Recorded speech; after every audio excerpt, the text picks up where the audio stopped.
E aí galera, boa tarde, tudo bem? Hoje é dia 4/4/2020, estou aqui trabalhando, né? Vim dar uma trabalhada aqui. Talvez você possa se perguntar, cara, tu não deveria estar em casa? Primeiramente que eu estou aqui sozinho no escritório, hoje é sábado, né? Geralmente nós trabalhamos de segunda a sábado, mas a área técnica mesmo de segunda a sábado até meio-dia, já são 12h06, eu estou aqui fazendo alguns serviços de escritório, mas a minha área ela é da segurança privada, né, segurança eletrônica, então ela está na categoria dessas áreas necessárias e graças a Deus ela não parou, mas se tivesse parado, com certeza eu estaria em casa, beleza? Cumprindo aí as ordens do nosso governo. Mas não é sobre isso que eu vim falar, né?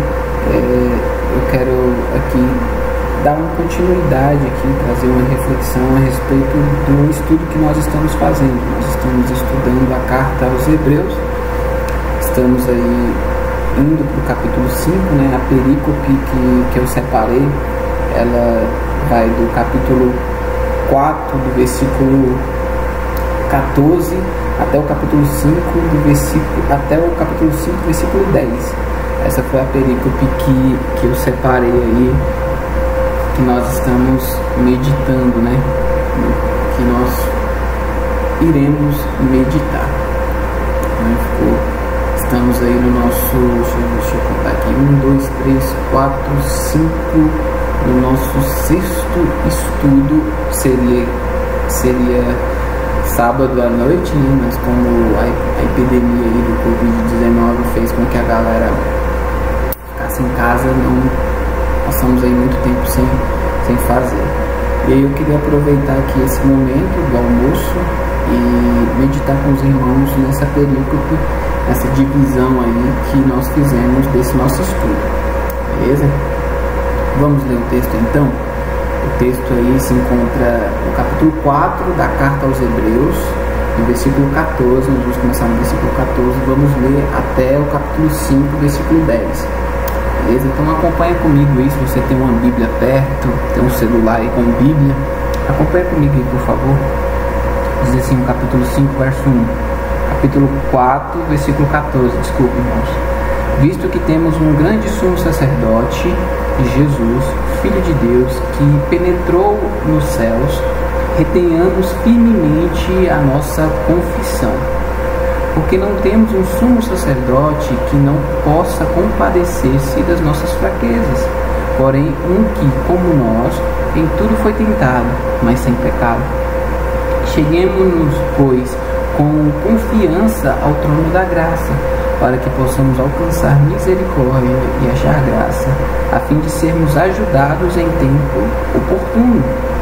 Porque todo sumo sacerdote tomado dentre os homens é constituído a favor dos homens nas coisas concernentes a Deus, para que ofereça dons e sacrifícios pelos pecados, e possa compadecer-se ternamente dos ignorantes e errados, pois também ele mesmo está rodeado de fraqueza.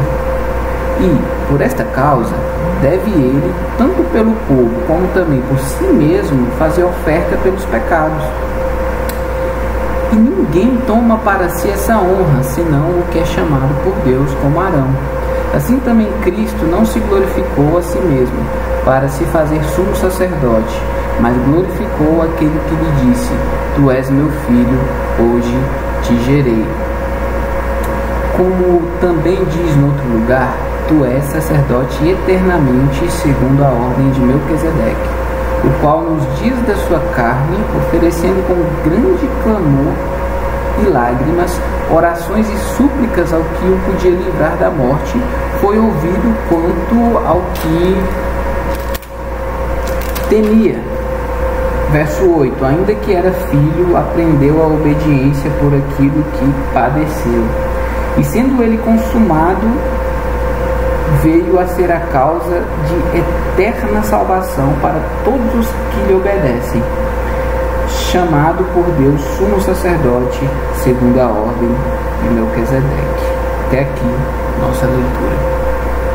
Então é isso aí, meus irmãos. Nós temos aí estudado essa carta tão maravilhosa, a qual nós ainda não sabemos quem a escreveu, e na introdução nós aprendemos justamente isso, que o autor é desconhecido. Muitos sugerem, várias pessoas, né, tem sugerido aí no decorrer da história da igreja, muita gente, e eu não tenho uma opinião, não sei quem é, e também não tenho muito interesse em saber. Se alguém descobrir e conseguir provar, logicamente que eu vou olhar, né, ver as evidências, ver o que da onde essa pessoa tirou isso, mas até então não temos evidências concretas de quem é. Alguns aí juram de pé junto que foi o apóstolo Paulo, né? Mas não temos como provar isso, né, textualmente. E então nós aprendemos aí que o autor é desconhecido, a época que essa carta foi escrita, o contexto para quem ela foi escrita, né? Ela foi escrita como o nome dela já vem aos cristãos hebreus, né? Aqueles que eram hebreus, eram judeus, mas que tinham se convertido ao cristianismo, né? E também aqueles que participavam da comunidade cristã, mas que provavelmente não era cristã. Nós vemos muitas advertências na carta a esse tipo de pessoas, né? Mas o tema principal dessa epístola é nada mais, nada menos do que a superioridade de Jesus Cristo. Eu resumo essa carta como Cristo é melhor. Cristo é melhor do que qualquer coisa, né? Os cristãos dessa época estavam passando sérias tentações e provações a respeito da sua fé, né? Provações no sentido de perseguição pelos seus próprios patrícios, seus próprios compatriotas, também pelos romanos, mas bem pouca, né? Nós sabemos que pela história ela se desencadearia, ou seja, ela cresceria logo depois da destruição do templo, né? Até aqui nós sabemos que a carta não dá nenhuma evidência da destruição do templo, então nós acreditamos que ela foi escrita antes de 70 depois de Cristo, antes de 70, beleza? Do ano 70 depois de Cristo. Então eles estavam passando ali por essas provações, né? Eram rejeitados pelas famílias que não tinham se convertido, pelos judeus, né, que não tinham se convertido, tinham seus bens, suas casas, eram despojados das suas casas, perdiam seus bens, família, amigos. Então um sofrimento, né, uma provação real que eles estavam passando nesse sentido. E também eles estavam sendo tentados a deixar o cristianismo e voltar para o judaísmo, porque até então também o judaísmo não era perseguido. Roma tinha permitido essa religião judia, né?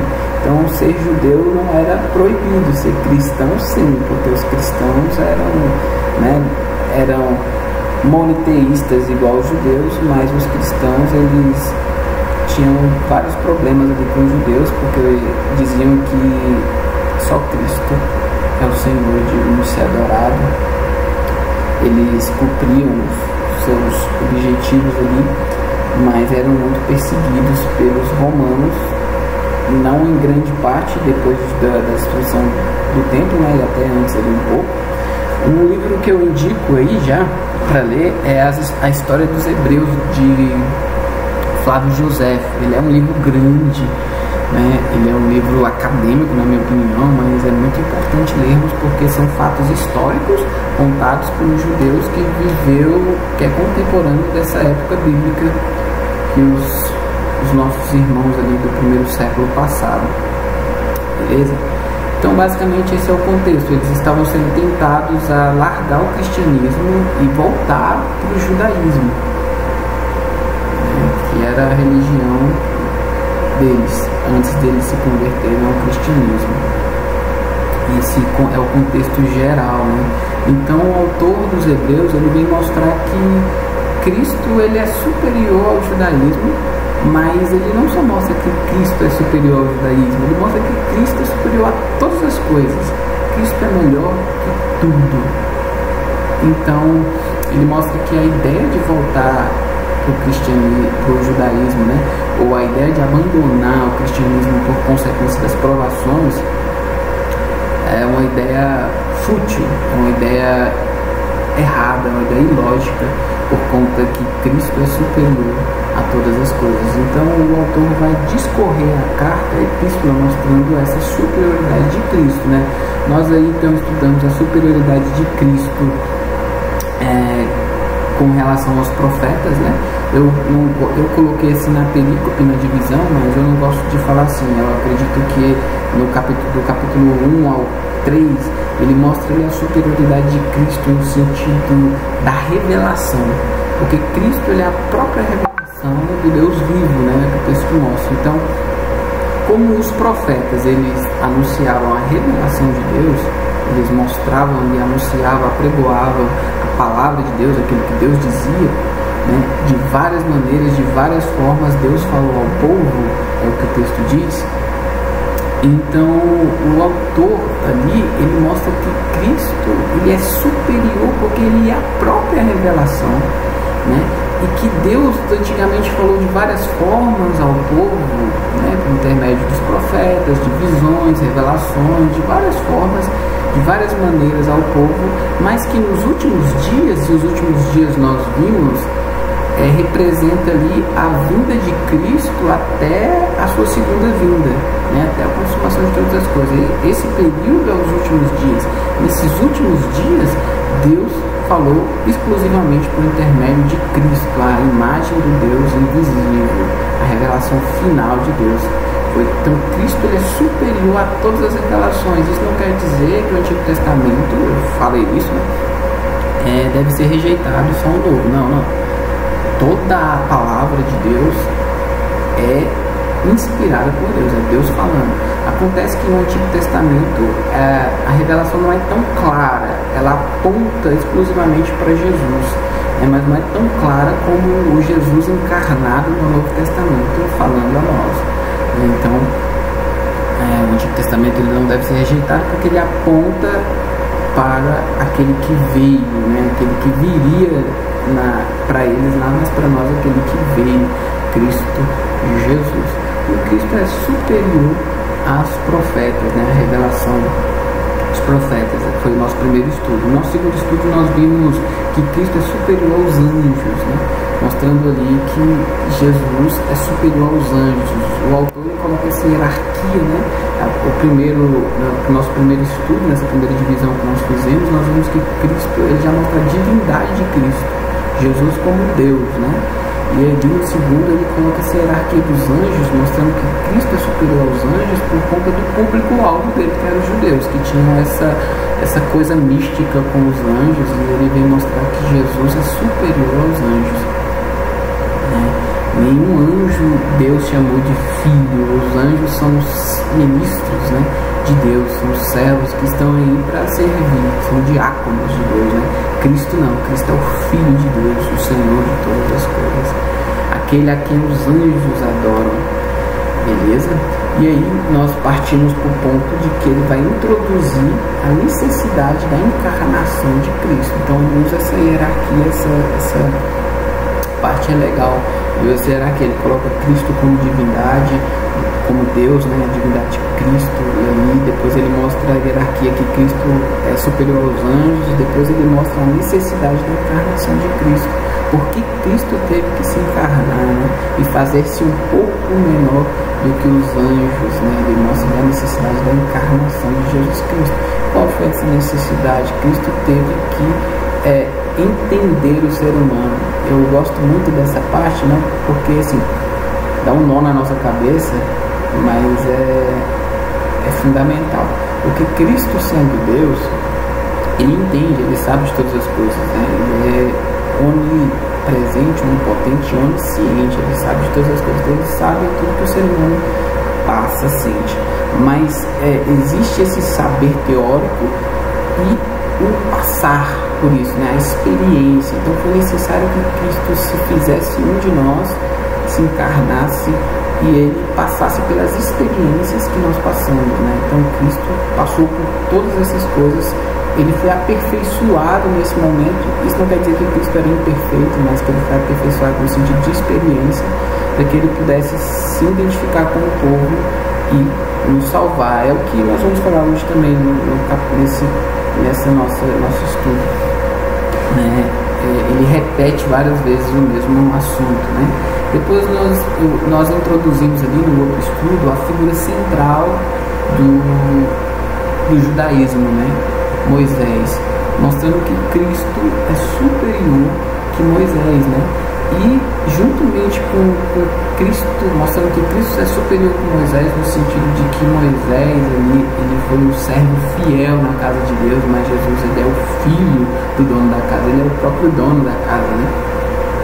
Ele traz ali, juntamente com mostrando que Cristo é superior que Moisés, ele traz ali uma exortação à incredulidade, dando exemplo do povo que Moisés libertou do Egito e que caíram, padeceram no deserto por conta da incredulidade, mostrando para nós também que estamos no tempo da graça que o problema de tudo é a incredulidade. A incredulidade anda de mão dada com o orgulho, é a raiz de todo pecado.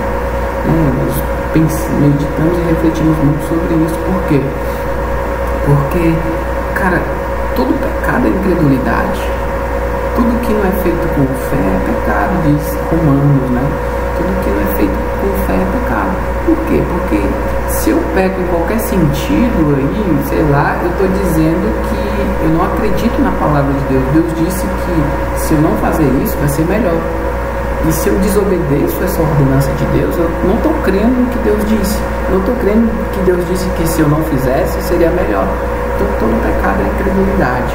Então o autor aos Hebreus traz essa forte advertência contra a incredulidade. Na verdade, o livro de Hebreus ele é uma exortação, né? Ele foi escrito, nós vimos isso também na introdução, que ele foi escrito em forma de exortação. Ele é diferente de uma carta, né? Só que exortação nem sempre é um puxão de orelha. A gente pensa que exortação sempre é um puxão de orelha, mas não é. Exortação é também um puxão de orelha, mas essa palavra pode ser traduzida como pregação, como sermão, mas eu coloco ela aqui para ficar mais fácil de entender como um encorajamento firme, sabe? Quando a pessoa fala que dá um encorajamento firme, não é essas autoajudas aí de coach, mas o autor está dando um encorajamento firme para essas pessoas. Nada mais ele está chamando o livro, nada mais fala sobre fé, sobre crer, sobre o que é a fé. Então, a essência do livro é falar sobre crer, confiar em Deus, sobre ter fé, né? Crer que Jesus é melhor, basicamente é isso. Então, ele dá uma exortação à incredulidade ali no capítulo 3, do 1 ao 19.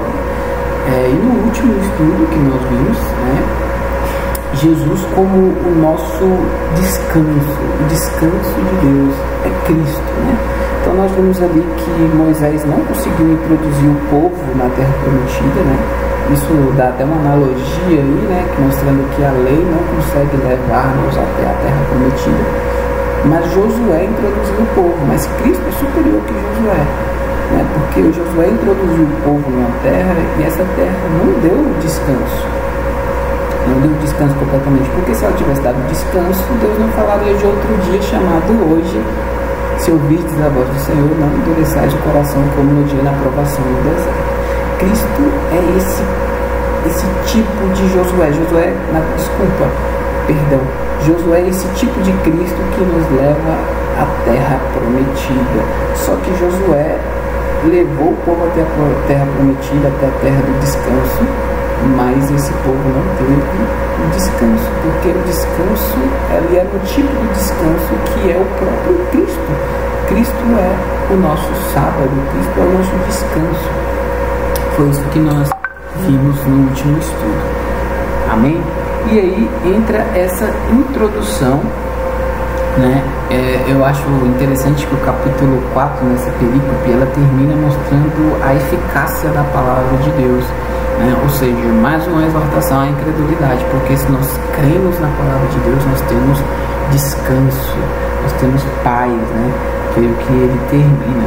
E hoje nós vamos entrar nessa parte, porque Cristo, ele também, ele é maior, ele é superior do que o sacerdócio do Antigo Testamento. Ele é o nosso incomparável sumo sacerdote. Incomparável sumo sacerdote. O sacerdócio de Cristo é superior ao sacerdote Levítico, quase não sai, Levítico, é o que o texto vai falar. Então nós vimos aí ele introduzindo novamente a ideia da necessidade de Jesus como nosso sumo sacerdote. O versículo 14 diz que nós temos um sumo sacerdote de Jesus, o Filho de Deus, que penetrou nos céus, retenhamos firme a nossa confissão. Ou seja, nós precisamos manter firmes a nossa confissão em Jesus Cristo, ou seja, somos cristãos. Pensa aí nas pessoas sendo tentadas a largar o cristianismo. Ele está dizendo o seguinte: mantenhamos firme, porque o nosso sumo sacerdote, ele penetrou nos céus. Ou seja, o sumo sacerdote do Antigo Testamento, ele penetrava no Santo dos Santos, né, que era uma vez por ano, para fazer coisas, como diz aí o versículo 1 do capítulo 5, fazer coisas concernentes a Deus, para que ofereça dons e sacrifícios pelos pecados. Mas o autor está dizendo aqui no versículo 14 que Cristo, ele penetrou o Santo dos Santos real, não aquele tipo de Santo dos Santos do Antigo Testamento, né, que eles estavam aqui, lá ainda o templo não tinha sido destruído, então ainda existia lá um Santo dos Santos. Então ele está dizendo que Cristo, ele penetrou foi nos céus, no Santo dos Santos, no Santo dos Santos real, né? Por isso nós precisamos manter essa nossa confissão, porque nós temos um sumo sacerdote que entrou no Santo dos Santos. Verso 15 diz: porque não temos um sumo sacerdote que não possa compadecer-se de nossas fraquezas, porém um que, como nós, em tudo foi tentado, mas sem pecado. Esse texto de Hebreus é excepcional, porque mostra que nós temos Jesus Cristo como um sumo sacerdote que intercede por nós diante de Deus, que entende o ser humano. Entende, ele te entende. Isso é perfeito. Maravilhoso ter um sumo sacerdote assim. Ninguém pode apontar o dedo para Jesus ou para Deus, né? Ninguém pode apontar o dedo para Deus e dizer o seguinte: você não sabe o que é sofrer. Você me pede para se alegrar, você me pede para te obedecer, você me pede para viver uma vida em santidade, mas você não sabe o que é sofrer, você não sabe o que eu passei, você não sabe o que é ser tentado. A palavra de Deus diz que Cristo Jesus em tudo foi tentado. Ele passou por tudo que o ser humano passa. Ou seja, você sabe o que é perder alguém? Jesus perdeu um amigo. Ele sabe, mano. Ele tem compaixão quando você perde alguém. Ele tem compaixão do seu luto. Você foi traído? Jesus entende a sua dor. Ele foi traído pelos seus. Ele sabe o que é ser traído. Ele entende a sua dor. Ele te entende, mano. Ele não sabe o que é ser tentado. Ele foi tentado 40 dias e 40 noites no deserto por Satanás. Ele sabe o que é ser tentado, mano. A diferença é que ele não pecou. A diferença é que ele não tem pecado. Cristo Jesus não tem pecado, diz o texto. Ele foi tentado. E sendo ele, verso 16, esse nosso sumo sacerdote que nos entende, que se compadece das nossas fraquezas, nós devemos chegar a ele com confiança no trono da graça, para que possamos alcançar misericórdia e achar graça, a fim de sermos ajudados em tempos oportunos. Meu irmão, nós temos um sumo sacerdote que nos oferece todo momento a entrada no trono da graça. Esse sumo sacerdote toda hora está disponível e ele nos entende, meu irmão. Você sabe o que é isso? É que se você pecou, se você errou, falando para regenerados e também para quem não é regenerado, se você não é regenerado, for tocado, Deus te abençoe, irmão, que você se arrependa dos seus pecados, confesse a Jesus no batismo e sirva a Deus na igreja. Mas eu tô falando, meu irmão, que se você pecou, se você errou, Satanás vai querer te acusar, falando que um monte de coisas, nós sabemos disso por experiência, mas cara, vá a Cristo, porque ele vai te entender. Isso não quer dizer que ele vai concordar com você, não é isso que eu estou dizendo, mas ele vai te entender, e Ele vai trazer ao seu coração arrependimento de pecado, e junto com o arrependimento Ele vai trazer paz, alegria, meu irmão. Vai trazer direção, direcionamento pelo intermédio da leitura da palavra. Amém? Então nós temos esse sumo sacerdote, nós devemos chegar com confiança. Esse texto eu acho maravilhoso. Por quê? Você tem o sumo sacerdote, você pode chegar com confiança, pode ir até Deus com confiança, em nome de Jesus. Nós podemos ir até Deus pelo sangue de Cristo, nós podemos ir até Deus com confiança. Mano, eu sou tão pecador que eu não ousaria chegar perto de Deus. Isso, por exemplo, nós quando chegamos perto de uma autoridade, nós ficamos receosos de falar alguma coisa, de como tratar, porque é uma autoridade. Imagina diante de um Deus santo, como que nós vamos, pecadores sujos, sabe, quando a gente está sujo mesmo, nós não queremos nem tocar na mão de alguém. Por quê? Porque a pessoa está limpa e eu estou sujo. A gente fica com vergonha, receoso. Eu vou entrar na casa de alguém, acabei de chegar de futebol, vou entrar na casa de alguém, você fala, entra aí, senta aqui, fala, não, eu estou suado, eu estou receoso, não vou entrar. Tá entendendo? A gente imagina diante de um Deus santo, eu todo pecador, cara, não tem lógica. Nós, quando nós pecamos, nós sentimos vergonha. Aconteceu com o nosso pai Adão, ele se escondeu, ele sentiu vergonha de Deus. Nós ficamos com vergonha de Deus, mas nós temos um sumo sacerdote que morreu por nós na cruz e perdoou todos os nossos pecados. Então nós podemos ir até Deus sujos por causa do sangue de Cristo que nos limpa e nos purifica. Está entendendo como que esse ingresso que Jesus nos deu para entrarmos diante do trono da graça, mesmo pecadores, mesmo do jeito que estamos, só basta um dobrar de joelho, um fechar dos olhos e falar, Pai, ou com os olhos abertos também, falar, Pai, eu não sou digno de entrar diante do teu trono. Eu só entro por conta do meu sumo sacerdote, por causa de Jesus Cristo. Eu venho a ti com confiança no que Ele fez por mim na cruz.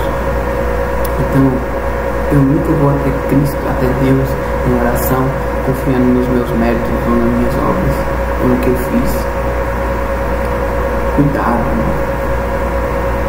não vá até Deus dessa forma, porque suas melhores obras de justiça são como trapo de injustiças. Vá até Deus confiando no sacrifício de Cristo. Eu só posso ir até Ele por causa do sacrifício de Jesus Cristo na cruz.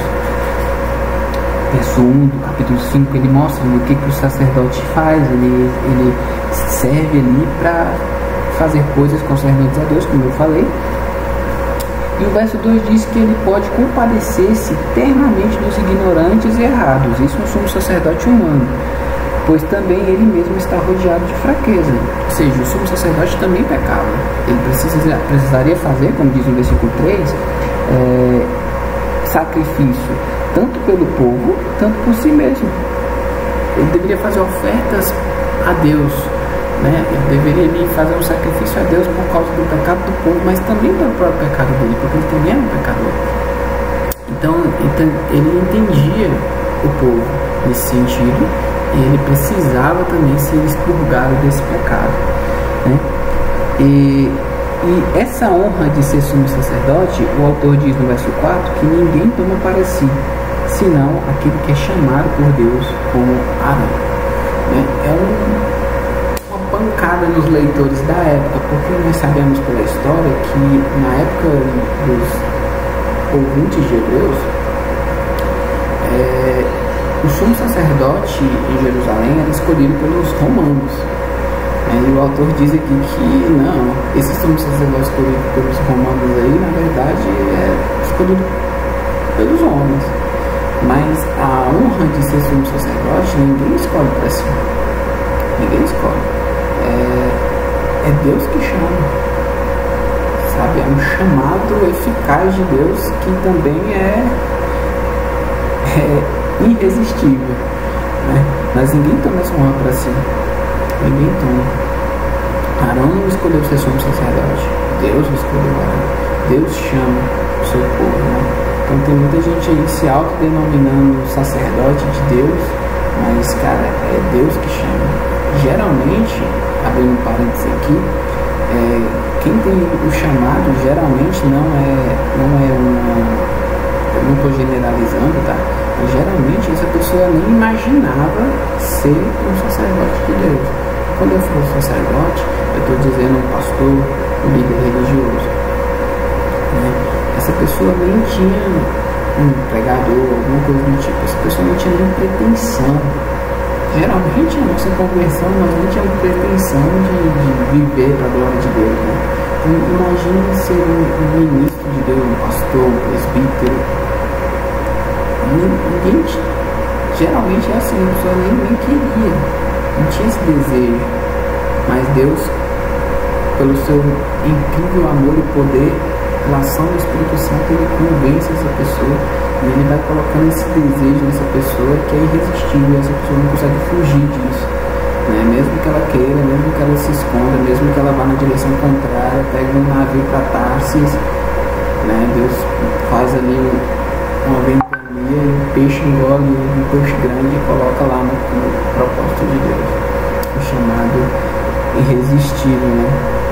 Ninguém toma essa honra para si mesmo, né?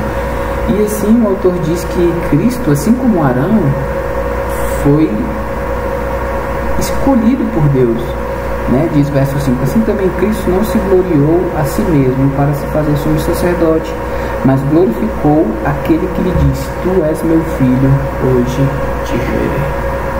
Então foi Deus, Jesus é o ungido, né? O Cristo de Deus, Deus que escolheu a Cristo, e foi Deus que disse: tu és meu filho, hoje mesmo te gerei. Isso dá uma confusão grande aí, né, no meio de algumas linhas religiosas, porque fala que gerei, né, e aí pensa que esse gerei aqui pode tirar a divindade de Cristo, né, porque se ele foi gerado, ele não é Deus, né? Mas a ideia aqui do gerei no original é mostrar que Cristo é da mesma essência de Deus. Deus foi gerado do Pai no sentido de ter a mesma essência. Não que ele foi criado, né? Ou nasceu como um filho nasce. Não. Mas que ele tem a mesma essência de Deus. Ele é o Filho de Deus, ele é Deus. Então esse texto aqui, de vez de tirar a divindade de Deus, ele confirma a divindade de Deus. Eu não posso gerar outra coisa a não ser outro ser humano. Assim Deus não pode gerar outra coisa a não ser Deus. Então, se Cristo foi gerado do Pai, ele é Deus, como o Pai, da mesma natureza divina do Pai. Amém?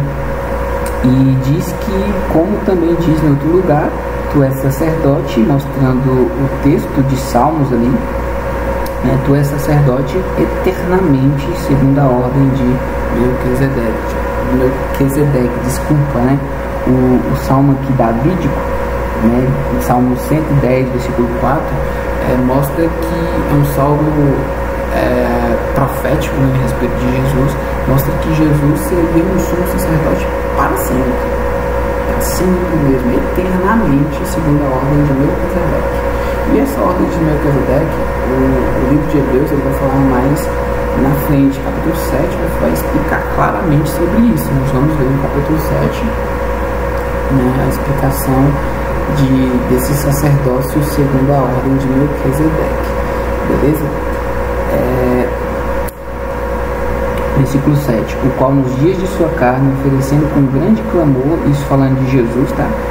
E lágrimas, orações e súplicas aos que o podia livrar da morte, foi ouvido quanto ao que temia. Né? Jesus estava em grande agonia quando se preparava para enfrentar a morte. Embora tenha clamado a Deus pedindo livramento, Jesus estava se preparando ali para sofrer a humilhação. Essa humilhação de separação do Pai, né? Mas enquanto ele estava ali na cruz, nós lembramos que no meio do sofrimento ele orou, ele intercedeu pelo povo. Ele disse assim: perdoa-lhes, porque eles não sabem o que faz, né? Jesus também fez oração a Deus ali no Getsemane para que pudesse o libertar. Não o libertar, mas se possível passa de mim esse cálice, mas todavia seja feita a tua vontade, né? Então Jesus, ele intercedeu ali em João capítulo 17, um dos capítulos que eu amo, que é a oração sacerdotal de Cristo. Depois leiam João capítulo 17, tremenda essa oração. Então aqui mostra Jesus agindo no seu sacerdócio, e versículo 8 diz: ainda que era filho, aprendeu a obediência por aquilo que padeceu, ou por aquilo que sofreu. Então Cristo aprendeu a obediência, aprendeu a obedecer naquilo que sofreu. Isso é interessante, porque essa palavra que aprendeu, né, pode ser traduzida como aperfeiçoou, né, se aperfeiçoou. Na verdade, o versículo 9 vai falar sobre esse aperfeiçoamento. Então, o sofrimento, ele nos traz aprendizado. Para um cristão regenerado, o sofrimento, ele é um aprendizado, ele é uma capacitação. Deus está nos aperfeiçoando por intermédio do sofrimento. E Cristo, ele passou por isso também. Ele aprendeu essa obediência por intermédio do sofrimento. Ele obedeceu até a morte, e morte de cruz, como diz em Filipenses capítulo 2. E sendo ele aperfeiçoado, versículo 9, veio a ser a causa de eterna salvação para todos os que lhe obedecem, chamado por Deus sumo sacerdote segundo a ordem de Melquisedeque. Então, por meio da obediência de Cristo, ele pôde, diz o texto, trazer salvação para todos os que lhe obedecem. Não que ele pôde, ele veio a ser a causa de salvação a todos aqueles que lhe obedecem. Então era necessário que Cristo se identificasse conosco, sofresse o que nós sofrêssemos para poder nos salvar. No sentido de que Cristo obedeceu em tudo. Jesus obedeceu e cumpriu toda a lei. Se uma pessoa conseguisse cumprir toda a lei, ela seria salva. Mas a questão é que a Bíblia mostra que todos estão debaixo do pecado e que ninguém consegue cumprir toda a lei. E se nós quebrarmos um só mandamento, nós somos culpados de todos. Um único pecado é suficiente para irmos para o inferno. Nós já nascemos pecadores, já nascemos inclinados para o pecado, já nascemos pecando. Meu filho mesmo tem 9 meses, rapaz, que aquele menino apronta. Nós já nascemos pecadores, é impossível cumprir essa lei de Deus, mas Jesus Cristo obedeceu em tudo, aprendeu a sofrer pelo sofrimento e obedeceu em tudo. E por ele obedecer em tudo, ele pôde imputar essa obediência a nós. Nós recebemos essa obediência. Então, se Cristo apenas tivesse morrido na cruz pelos nossos pecados, por exemplo, Cristo veio lá na plenitude dos tempos e ele já vem grande, um exemplo, tá, gente? Cristo já veio grande com 33 anos, já foi direto lá para a cruz e morreu pelos nossos pecados. Sabe o que poderia acontecer? Nós íamos ser perdoados dos nossos pecados. Porque Cristo recebeu sobre si os nossos pecados.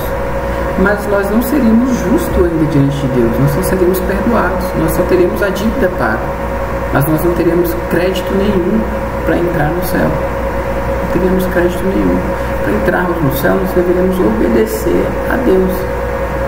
E o que Cristo fez? Com a sua obediência, ele imputou a sua obediência na gente.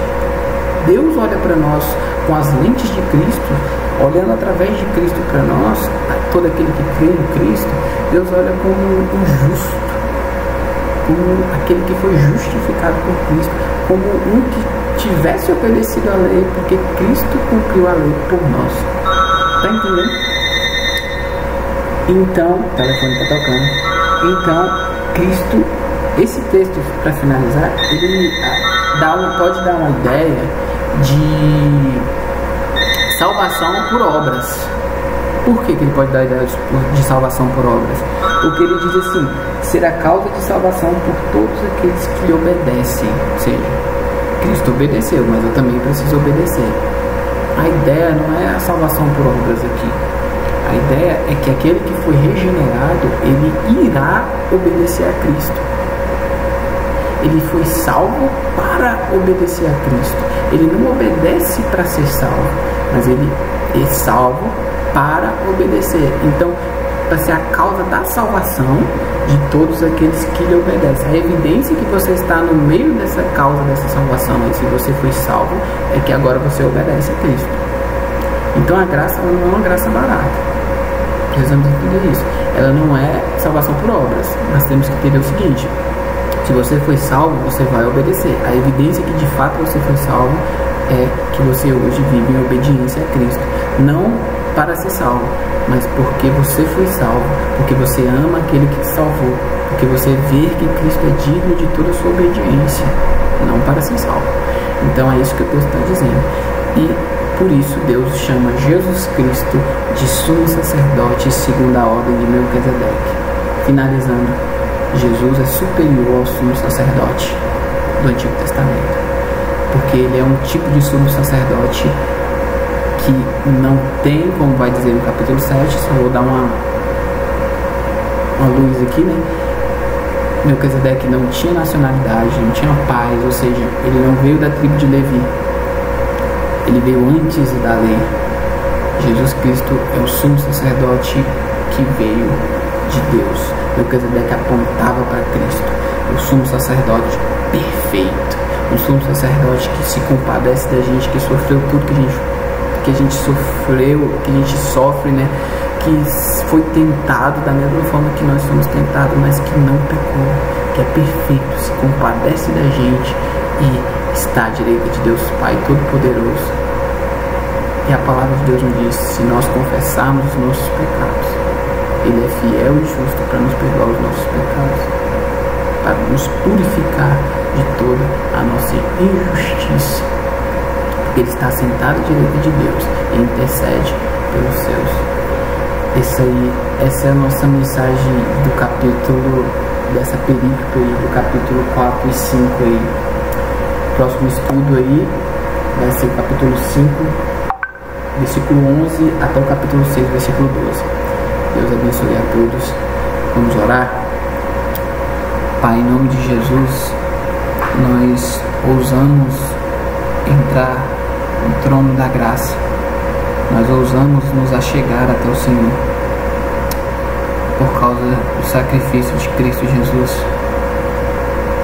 Nós ousamos entrar no Santo dos Santos, não por causa que podemos alguma coisa, não por causa dos nossos atos de justiça, as nossas boas obras ou por alguma coisa que fizemos, mas unicamente por causa de Jesus Cristo, que penetrou os céus. Obrigado, Senhor, em nome de Jesus. Amém. Deus abençoe a todos.